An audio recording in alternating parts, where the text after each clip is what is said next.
16 mstari wa 13 mpaka 27.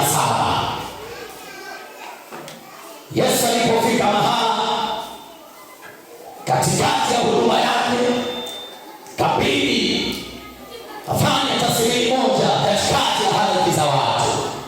Lakini swali hili akalielekeza kwa wanafunzi wake, akauliza, watu huko wananiita mimi ni nani? Wanasema mimi ni nani? Kwa hiyo watu wakaona majibu tofauti tofauti katika mazingira yaliyokuwepo. Biblia inasema kwamba wengine wakasema huko nje wanasema wewe ni Yohana Mbatizaji. Mwingine akasema huko nje wanasema wewe ni Elia. Mwingine akasema huko nje wanasema wewe ni Yeremia. Mwingine akasema wewe huko nje wanasema ni mmoja wapo wa manabii. Hapa palikuwa na majibu mengi, mengine hayajaandikwa. Wengine ndani walisema huko nje wanasema wewe ni mwana wa Seremala, mtoto wa Yusufu. Seremala yule ambaye tunamjua. Hilo wakazungumza mambo mengi, lakini baada ya majibu hayo wanafunzi, Yesu akawageukia wao wenyewe, ninyi mnadhani mimi ni nani? Mnanitambua kwamba mimi ni nani?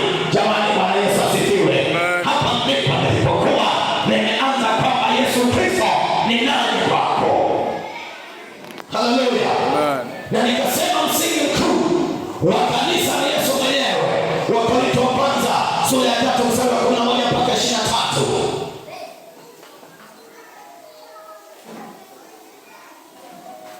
Lakini pia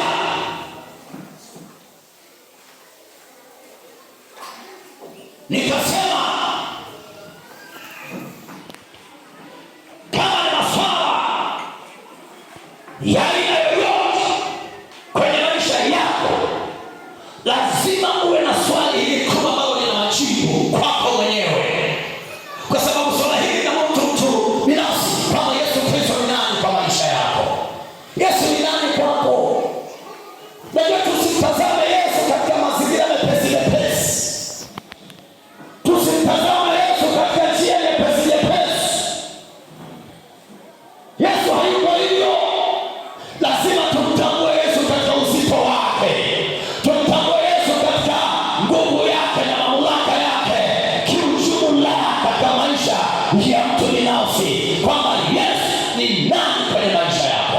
Petro akasema, Bwana, wewe ni mwana wa Mungu aliye hai, ni mwana wa Mungu aliyetoka juu, ni Bwana, ni mtakatifu, Bwana wa Mungu. Yesu aliposikia majibu yale akasema, nakwambia Petro, haya hujafunuliwa katika hali ya kawaida, katika damu na nyama, bali ni Baba yangu ndiye amekupa ufunuo huo wa kunitambulisha, wa kunitambua kama mimi ni nani katika maisha yako. Ndio Yesu akasema, nakwambia kupitia ukiri huu, kupitia ukiri huo juu ya mwamba huu, manake ule mwamba uliozungumzwa, mwamba ule wa kawaida ni ule ukiri wa Petro, maana Yesu Kristo ndiye mwamba mwenyewe. Anasema juu ya mwamba huu nitalijenga kanisa langu, ambalo milango ya kuzimu haitaliweza. Nikaingia kwenye milango ya kuzimu ni nini? Nikasema milango ya kuzimu haitalihatarisha kanisa la Kristo Yesu, ambayo ndio ile upotofu wa mafundisho ya uongo. Hiyo ndio milango ya kuzimu, upotofu wa mafundisho ya uongo. Jambo la pili, hila za shetani dhidi ya kanisa. Hiyo ndio milango ya kuzimu. Jambo la tatu, ukengeufu wa mtu binafsi. Huo ni mlango wa kuzimu. Yaani ukikuta kuna roho za kurudi nyuma, za ukengeufu, za kukata tamaa, za kutokuendelea na wokovu, ujue kabisa tayari uko kwenye lango la kuzimu, ambalo unahitaji kulikataa na kulikemea na kuepuka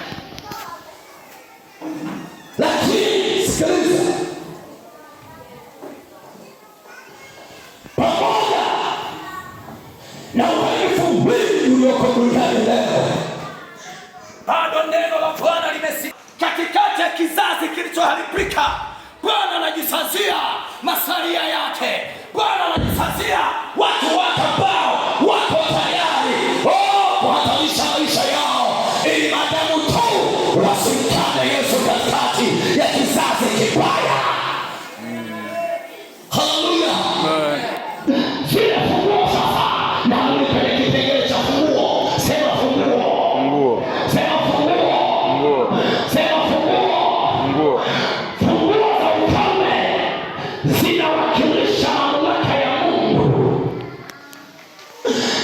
mamlaka ya Mungu aliyopewa Petro na kanisa la Kristo Yesu. Kwa hiyo kwa funguo hizi kuna mambo matano. Kwa funguo hizi ambazo Yesu anasema juu ya mwamba huu nitalijenga kanisa langu, wala milango ya kuzimu haitaliweza. Na anarudi pale chini, nami nimekupa funguo. Haleluya, jamani, amina. Yes, anapozungumza funguo za ufalme zinawakilisha mamlaka ya Mungu iliyopo duniani na mbinguni, inayofanya kazi masaa yote, dakika zote. Funguo ambazo Petro amepewa zinahusiana na nini? Yako mambo matano. Namba moja, amepewa ufunguo Petro wa kukemea dhambi. Sema kukemea dhambi. Kemea dhambi. Sema kukemea dhambi. Kemea dhambi. Maana dhambi ikikaa ndani ya kanisa tayari ni mlango wa shetani.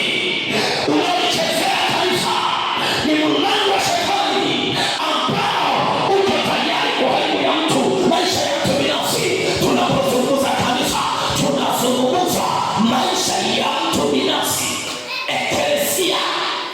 Hii eklesia maana yake ni nini? Ni mtu aliyetengwa kutoka kwenye dunia, ametengwa na dunia, ameondolewa kwenye dunia, ameingizwa kwenye ufalme wa Mungu. Huyo mtu ndiye kanisa au eklesia. Haleluya, jamani, amina. Huyu ndiye anaitwa kanisa, mtu aliyetengwa kwa ajili ya ufalme wa Mungu, mtu aliyetengwa kwa ajili ya kuyatenda mapenzi ya Mungu, mtu aliyetengwa kwa ajili ya kuwakilisha Mungu duniani. Jamani, haleluya.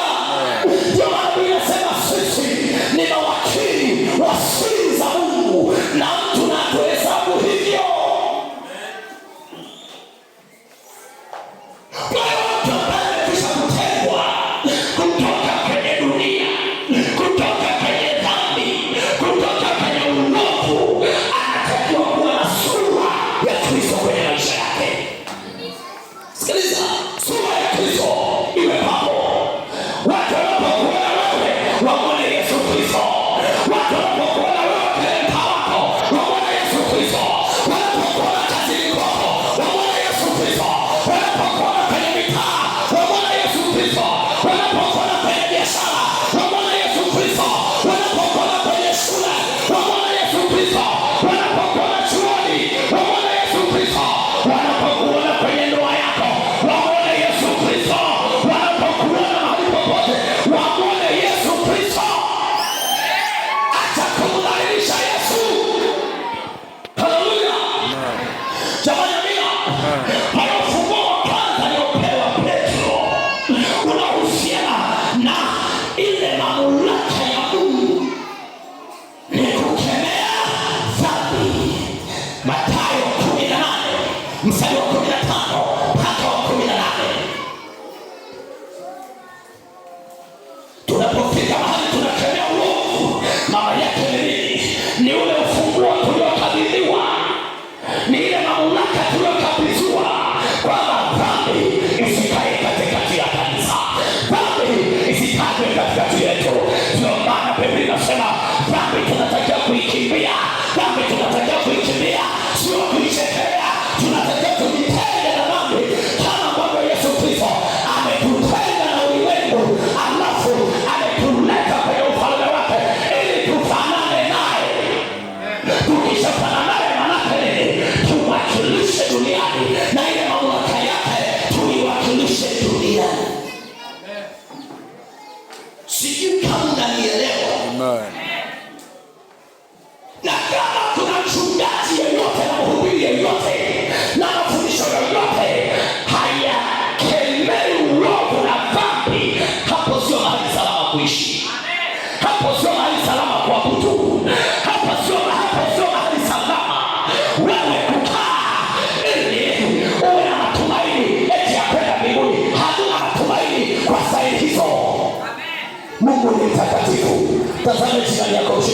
Mwambie Mungu ni mtakatifu.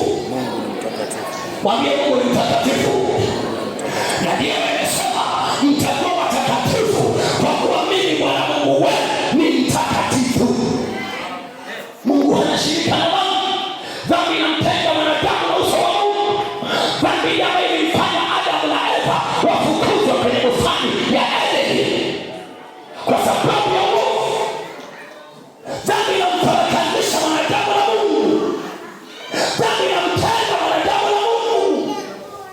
Ndio maana Isaya 58 mstari wa kwanza, Isaya 59 mstari wa kwanza, naomba tusome Isaya 59 mstari wa kwanza ule.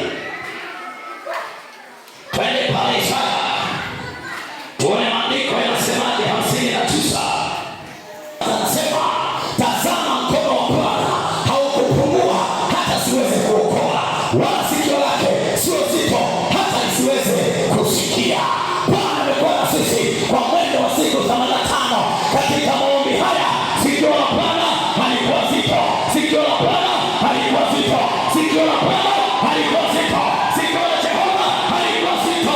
Bwana amesikia maombi watu waliokulilia mchana na usiku mahali hapa, wakambao wajikana nafsi zao wakasema tutakwenda pamoja na Bwana. Sikio la Bwana halikuwa zito, wala mkono wake haujapungua katikati yetu. Mkono wa Bwana umeenda na sisi, nguvu za Bwana zinaenda na sisi. Sikio la Bwana linasikia, Bwana amesikia kutoka mbinguni. Sikio la Bwana limeelewa kilichokuwa kinaendelea mahali hapa. Macho ya Bwana yameona, macho ya Bwana yametazama, mbingu zimetazama, anga limesafishwa, anga limefunguliwa. Ole kwa nchi ya bahari, ole kwa mtu atakayedumu katika uovu na katika dhambi. Sikiliza, dhambi ni mbaya. Haya maombi mwanangu yalikuwa tunalima, hatukuwa kwenye michezo ya kulima, tulimaanisha jitenge na uovu. Wakati mwingine Mungu amesema na wewe mara nyingi, lakini bado unang'ang'ana na uovu na dhambi. Sikiliza, Mungu si mwanadamu atasema uovu. Haya maombi ni fagio la chuma. Unanielewa?